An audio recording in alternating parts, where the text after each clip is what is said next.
Hello everyone, welcome back to my another blog. তো আশা করি তোমরা সবাই সুস্থ আছো, স্বাভাবিক আছো আর ভালো আছো। তো আজকে সকালবেলা ঘুম থেকে উঠে একটা এরকম দারুণ ওয়েদার, বেশ ঠান্ডা ঠান্ডা লাগছিলো। তখনও বুঝতে পারিনি আজকে কি হতে চলেছে। তো ঘুম থেকে উঠে চটপট নিজের বিছানাটা গুছিয়ে জামা কাপড়গুলো ব্যালকনি থেকে তুলে ভাজ টাজ করে রেডি করে নিলাম। তারপরে রান্নাঘরে যেতে হবে রান্না করতে, তো সেই প্রস্তুতি। তো রান্না করতে করতে হঠাৎ দেখছি সেই হুড়মুড় করে বৃষ্টি কাকে বলে। আর যাই বলো, বৃষ্টি কিন্তু দেখতে আমার বেশ ভালো লাগে।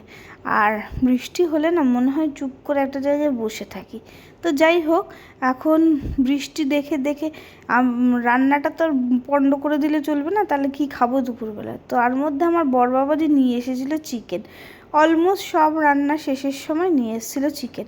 আর এখন আমাদের বাড়িতে একটু অয়েল ফ্রি রান্না বান্নার টাইম চলছে, কারোরই বেশি তেল খাওয়া যাবে না। তাই জন্য চিন্তা করলাম যে আজকে চিকেনটা একটু অন্যভাবে করি। যদিও বড়বাবাচির বিশেষ পছন্দ হয়নি, কিন্তু উনি আবার বারবার বলবে চিকেনে কিন্তু তেল দেবে না, তেল ছাড়া কিন্তু চিকেন করো।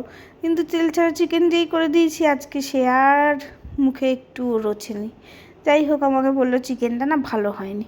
আমি বললাম কেন, তুমিই তো বলেছো চিকেনটা তেল ছাড়া করতে। তবে যাই বলো, বাকিদের সবার ভালো লেগেছে, শুধু আমার বড়বাবাজিরই ভালো লাগেনি।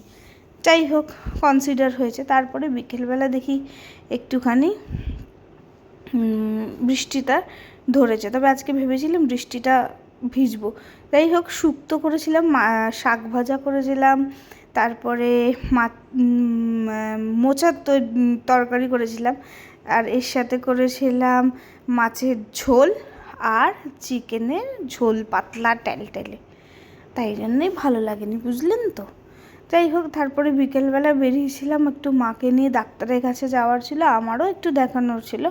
তারপরে আমরা ওই বাজারে গেছিলাম, একটু ফলমূল কিনলাম, কেনাকাটা করে তারপরে বড়বাবাজির সাথে ঘুরতে ঘুরতে পাগলের মতো এপার থেকে ওপার, ওপার থেকে সেপার ঘুরতে ঘুরতে ওমা রাস্তার ধারে দেখি কি লিচু গাছ, দেখে যেন মনে হচ্ছিলো টপ করে একটা টেনে ছিঁড়ে খেয়ে নিই।